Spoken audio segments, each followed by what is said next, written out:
Hello everyone, welcome to railway study Adda. आज हम लोग प्रैक्टिस सेट 42 करेंगे। चलिए क्वेश्चन नंबर 1 पे आते हैं। क्वेश्चन नंबर 1 में कह रहा है 30 केजी द्रव्यमान की एक वस्तु को 10 मीटर प्रति सेकंड एक समान वेग से स्थानांतरित किया जा रहा है, तो वस्तु की गतिशील ऊर्जा है।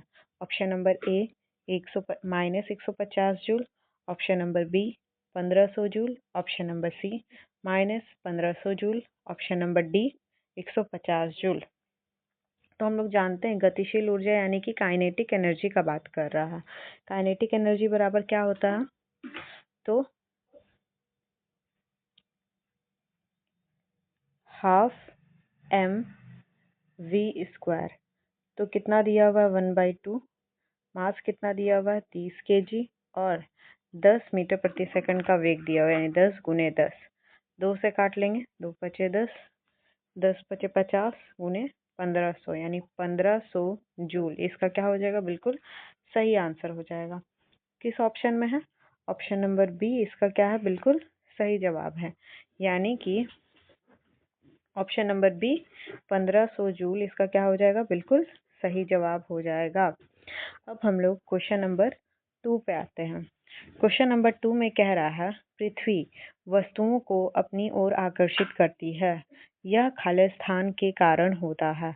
ऑप्शन नंबर ए गुरुत्वाकर्षण बल, ऑप्शन नंबर बी केंद्राभिसारी बल, ऑप्शन नंबर सी विद्युत चुंबकीय बल, ऑप्शन नंबर डी केंद्रापसारी बल। तो इसका सही जवाब क्या हो जाएगा? तो इसका सही जवाब हो जाएगा ऑप्शन नंबर ए गुरुत्वाकर्षण बल। इसका क्या है? बिल्कुल सही जवाब है, यानी कि गुरुत्वाकर्षण बल किसको बोलेंगे?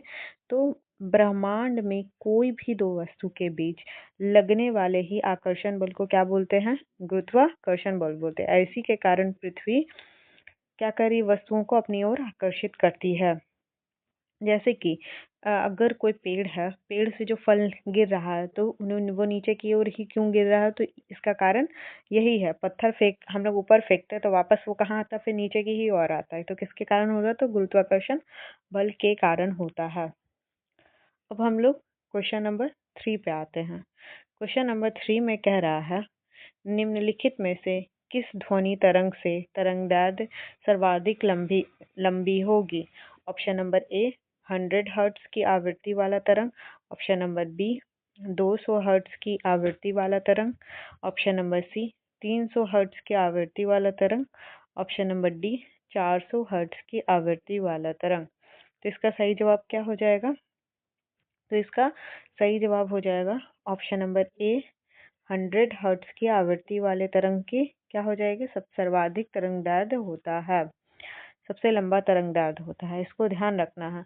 और कल ही हम बताए थे कि तरंग की गति और आवृत्ति में क्या रिलेशन होता है? तो ये दिया हुआ मेरा तरंग की गति बराबर n यानी कि आवृत्ति इनटू तरंगदैर्ध्य, ये होता है रिलेशन। ये तीनों याद रखना है। ये बराबर क्या हो जाएगा? तरंग गति, v बराबर तरंग गति, n बराबर क्या हो जाएगा? फ्रीक्वेंसी यानी आवृत्ति, और लैम्डा बराबर हो जाएगा तरंगदैर्ध्य।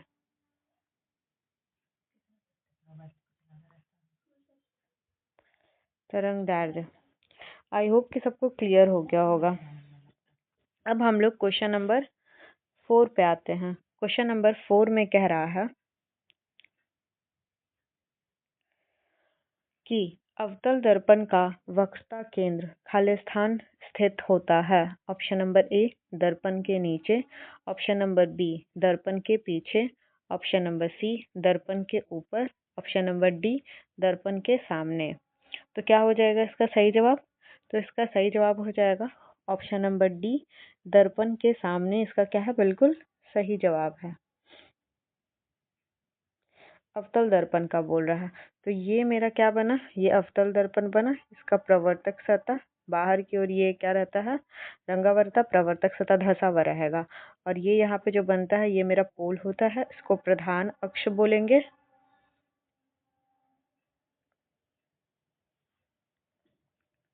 और यही गोला जब ये पूरा इस टाइप से गोल होता है, यही यहाँ पे ये जो बनेगा यही मेरा होता है वक्ता केंद्र, और इसी के बीच में F बराबर फोकस होता है। वक्ता त्रिज्या यहाँ से यहाँ तक की दूरी हुई और ये वाली दूरी फोकस दूरी हुई, यानी वक्ता त्रिज्या R बराबर क्या हो जाता है 2F हो जाता है, यानी F बराबर R/2।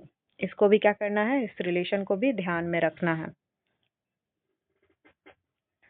आई होप कि सबको क्लियर हो गया होगा।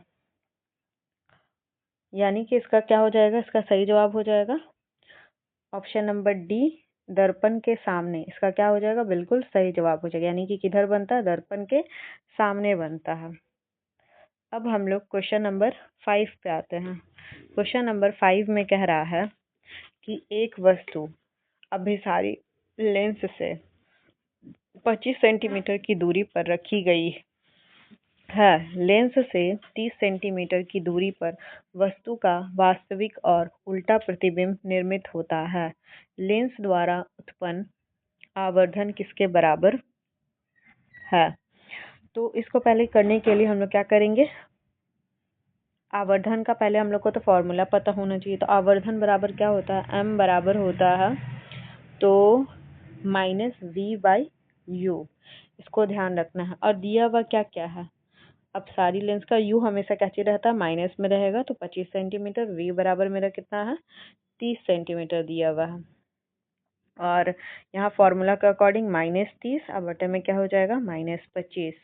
तो ये माइनस से माइनस कर दिया, 5 6 के 30 और 5 5 25, यानी 6 बटे में 5 इसका क्या हो जाएगा, आवर्धन क्षमता हो जाएगा। किस ऑप्शन में है, option number A 5/6, option number B -5/6, option number C -6/5, option number D 6/5। तो इसका सही जवाब क्या हो जाएगा, ऑप्शन नंबर डी 6/5 इसका क्या है, बिल्कुल सही जवाब है। अब हम लोग क्वेश्चन नंबर 6 पे आते हैं। क्वेश्चन नंबर 6 में कह रहा है निम्नलिखित में से कौन सा घोल बिजली का चालक नहीं है। Option number A sodium hydroxide घोल, ऑप्शन नंबर बी ग्लूकोज घोल, option number C acetic acid घोल, option number D hydrochloric acid घोल। तो कौन सा हो जाएगा, तो क्या लिखा, बिजली का चालक नहीं, यानी कि बिजली उसमें से प्रवाहित नहीं होती है,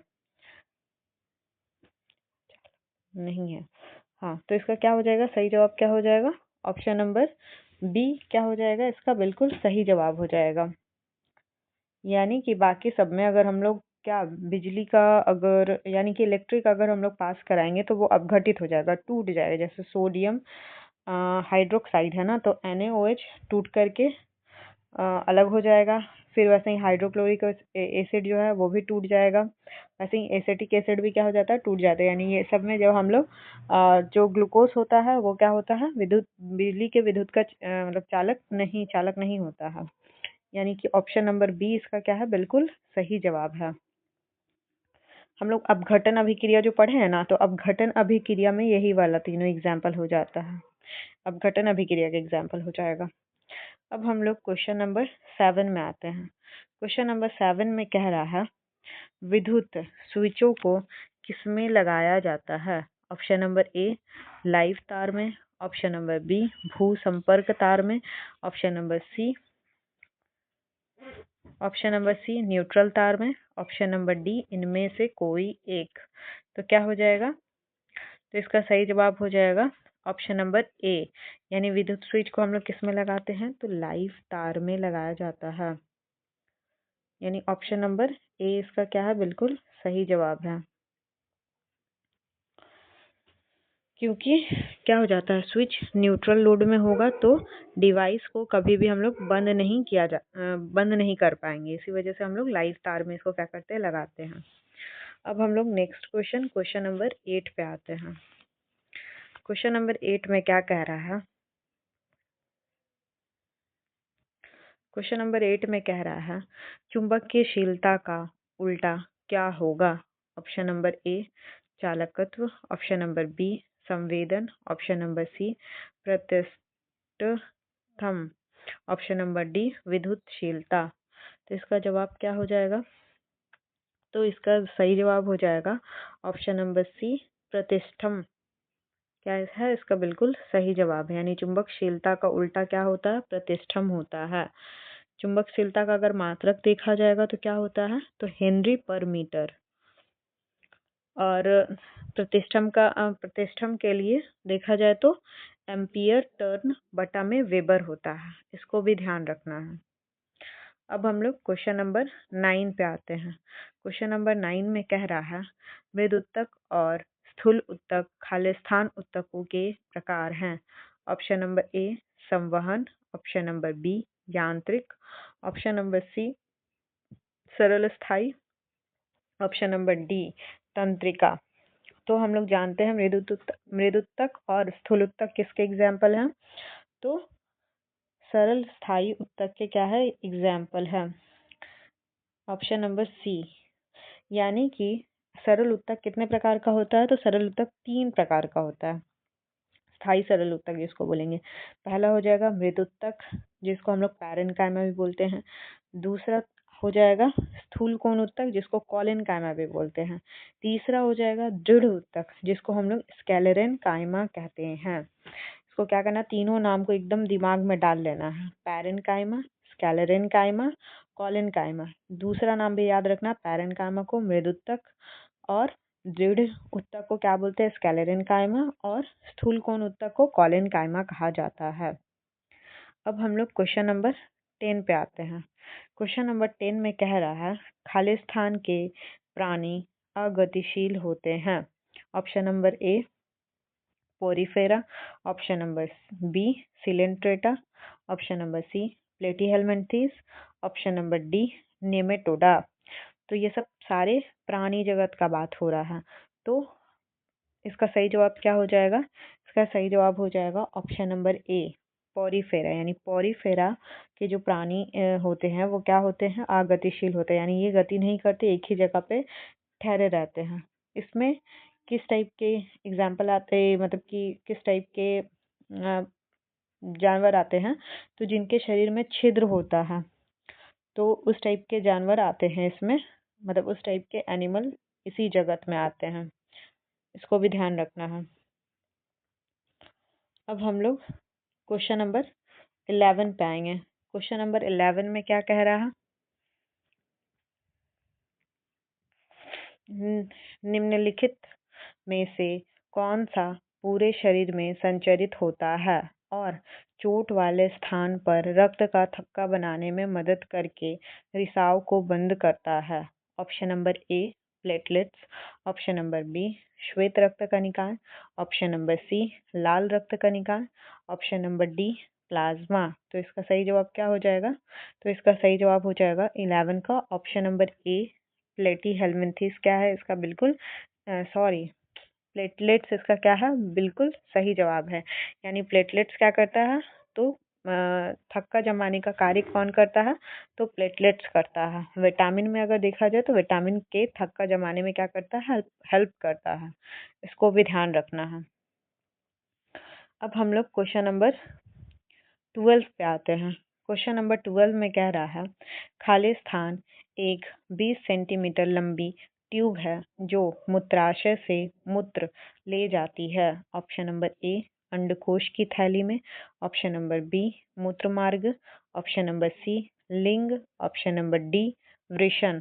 तो इसका सही जवाब क्या हो जाएगा? तो इसका सही जवाब हो जाएगा ऑप्शन नंबर बी मूत्र मार्ग। यानी कि जो मूत्राशय से मूत्र कहाँ ले जाया जाता है? तो मूत्र मार्ग से होते हुए ले जाया जाता है। इसको भी ध्यान रखना है। हाँ, अब हम लोग क्वेश्चन नंबर 13 पे आते हैं। क्वेश्चन नंबर 13 में कह रहा है कौन सा अंग एक ग्रंथि नहीं है? ऑप्शन नंबर ए अधिवृक्क, ऑप्शन नंबर बी जिगर, ऑप्शन नंबर सी पीयूष जिसको पिट्यूटरी ग्रंथि बोलते हैं, ऑप्शन नंबर डी पित्ताशय। तो इसका सही जवाब क्या हो जाएगा? तो इसका सही जवाब हो जाएगा ऑप्शन नंबर डी पित्ताशय। इसका क्या है? बिल्कुल सही जवाब है, क्योंकि हम लोग जानते हैं किडनी जिसको अधिवृक्क बोलेंगे वो भी एक तरह का ग्रंथि है, जिगर जिसको लीवर बोलते हैं वो भी एक तरह का ग्रंथि है, पिट्यूटरी ग्रंथि तो जानते ही हैं, ये तीनों अंतःस्रावी ग्रंथि है। इसको भी ध्यान रखना है।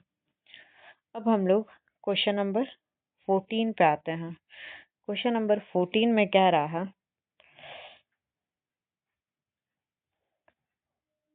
मेगा मेगालोब्लास्टिक एनीमिया किस विटामिन की कमी के कारण होता है? Option number A vitamin B2, option number B vitamin C, option number C vitamin B9, option number D vitamin A. तो इसका सही जवाब क्या हो जाएगा? तो इसका सही जवाब हो जाएगा option number C vitamin B9 की कमी से क्या होता है? मेगा मेगालोब्लास्टिक एनीमिया होता है। इसको भी ध्यान रखना है। अब विटामिन B2 की कमी से क्या होता है? तो त्वचा का फटना, आंखों का लाल हो जाना, ये होता है। स्कर्वी विटामिन सी की कमी से होता है और विटामिन ए की कमी से क्या होता है? तो रतौंधी होता है। इस चीज को भी ध्यान में रखना है। अब हम लोग क्वेश्चन नंबर 15 में आते हैं। क्वेश्चन नंबर 15 में कह रहा है खाली स्थान यौन संक्रमित खा, खाली स्थान यौन संक्रमित बीमारी नहीं है। Option number A gonorrhoea, option number B syphilis, option number C candidiasis, option number D मस्से। तो क्या हो जाएगा इसका सही जवाब? तो ऑप्शन नंबर सी कैंडिडियासिस क्या है? यौन संबंधी बीमारी नहीं है, यौन संक्रमित बीमारी नहीं है। इसको ध्यान रखना। बाकी जो सिफिलिस हो गया या गोनोरिया हो गया, मस्से हो गया, हर्पीज जेनेटिकल हर्पीज होता है, ये सब सारा चीज क्या होता है? तो यौन संक्रमित बीमारी का एग्जाम्पल होता है। अब हम लोग क्वेश्चन नंबर 16 पे आते हैं। क्वेश्चन नंबर 16 में कह रहा है कि परागकण किसमें पाए जाते हैं? ऑप्शन नंबर ए वर्तिकाग्र, ऑप्शन नंबर बी बीजांड, ऑप्शन नंबर सी परागकोश, ऑप्शन नंबर डी पुष्प गुहा। तो इसका सही जवाब क्या हो जाएगा? तो इसका सही जवाब हो जाएगा ऑप्शन नंबर सी परागकोश। इसका क्या है? बिल्कुल सही जवाब है परागकोश, जिसको इंग्लिश में एंथर बोलते हैं। यानी एंथर में ही क्या पाया जाता है? तो परागकण पाया जाता है। ऑप्शन नंबर सी इसका क्या है? बिल्कुल सही जवाब है।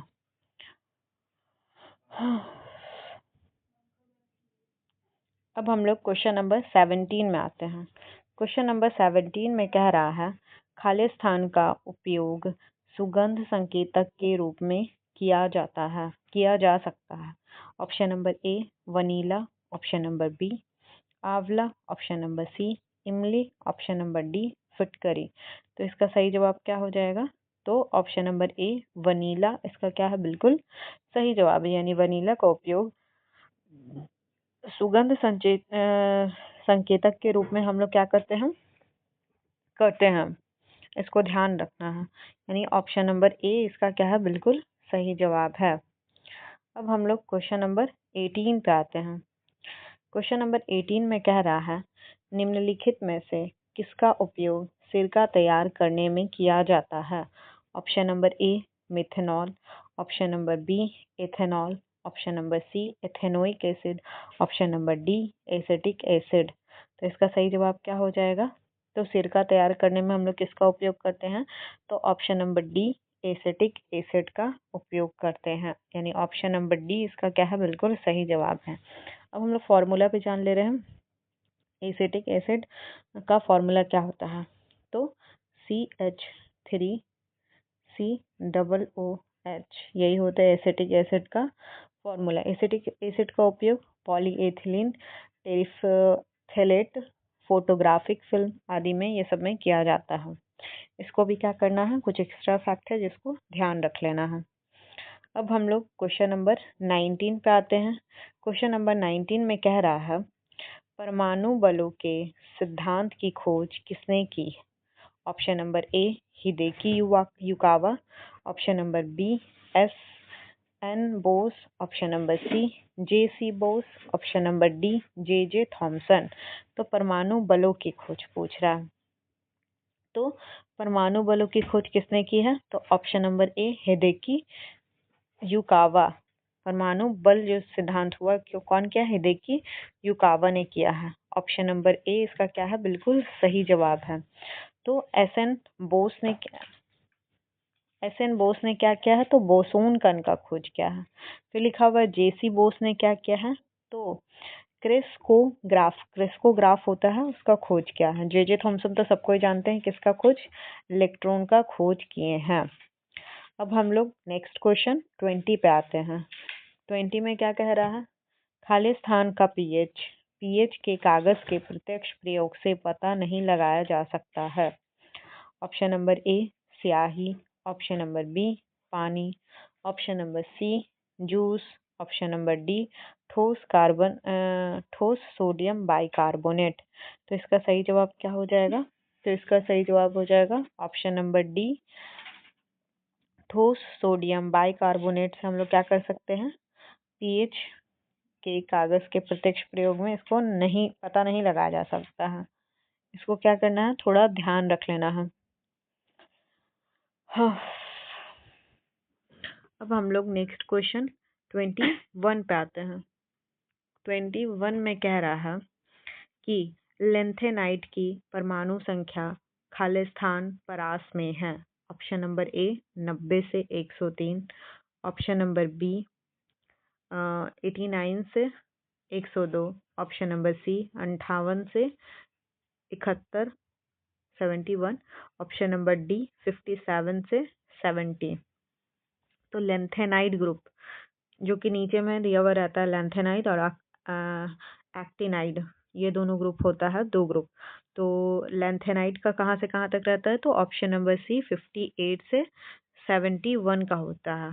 और अगर एक्टिनाइड ग्रुप का देखा जाए तो वो 90 से 103 तक का होता है एक्टिनाइड ग्रुप का। इसको भी क्या करना है, ध्यान रखना है। सबसे नीचे में रहता है, इसको थोड़ा सा आवर्त सारणी जब दिखेगा तो उसमें ध्यान से देखिएगा। अब हम लोग नेक्स्ट क्वेश्चन 22 पे आते हैं।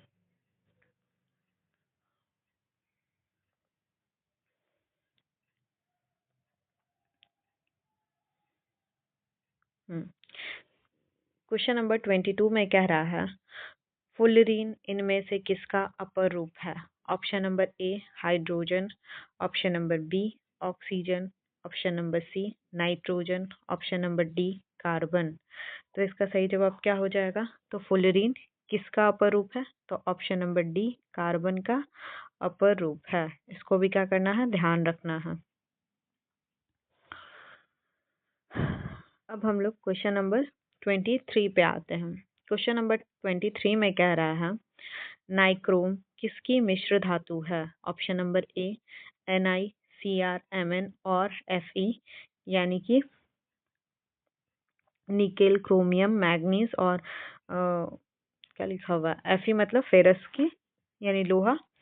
तो और उसके बाद हो जाएगा second option, option number B nickel chromium magnesium और ferrous, option number C nickel copper manganese और ferrous, option number D nickel copper manganese और एल्युमिनियम।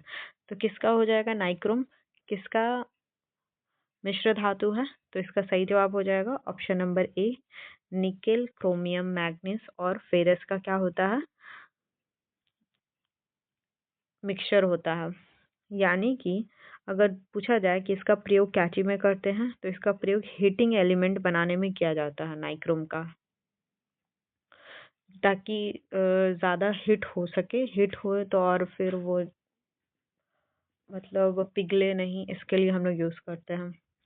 अब हम लोग क्वेश्चन नंबर 24 पे आते हैं। क्वेश्चन नंबर 24 में कह रहा है निम्नलिखित में से किसका प्रयोग इत्र बनाने के साथ साथ स्वाद के एजेंट बनाने के लिए किया जाता है। ऑप्शन नंबर ए इथेनोइक अम्ल, option number B methanol, option number C ester, option number D ethanol. तो इसका सही जवाब क्या हो जाएगा, तो इसका सही जवाब हो जाएगा ऑप्शन नंबर सी एस्टर का उपयोग करते हैं। इत्र बनाने के लिए किसका उपयोग करते हैं हम लोग, एस्टर का।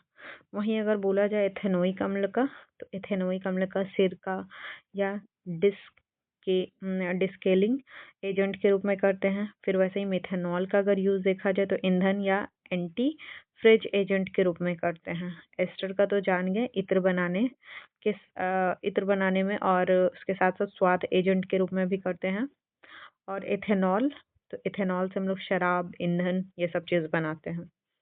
अब हम लोग नेक्स्ट क्वेश्चन नंबर 25 पे आते हैं। क्वेश्चन नंबर 25 में कह रहा है, निम्न में से किस तत्व को वंडर एलिमेंट के नाम से जाना जाता है?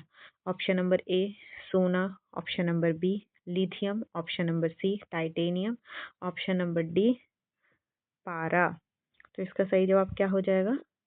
तो टाइटेनियम वंडर एलिमेंट के नाम से जाना जाता है, यानी ऑप्शन नंबर सी इसका क्या है? बिल्कुल सही जवाब है। हाँ, इस तत्व को सबसे पहले 1791 में विलियम ग्रेगर ने क्या किया था, इसके बारे में पता लगाया था। इसको भी थोड़ा ध्यान में रख लेना है। बस इतना ही।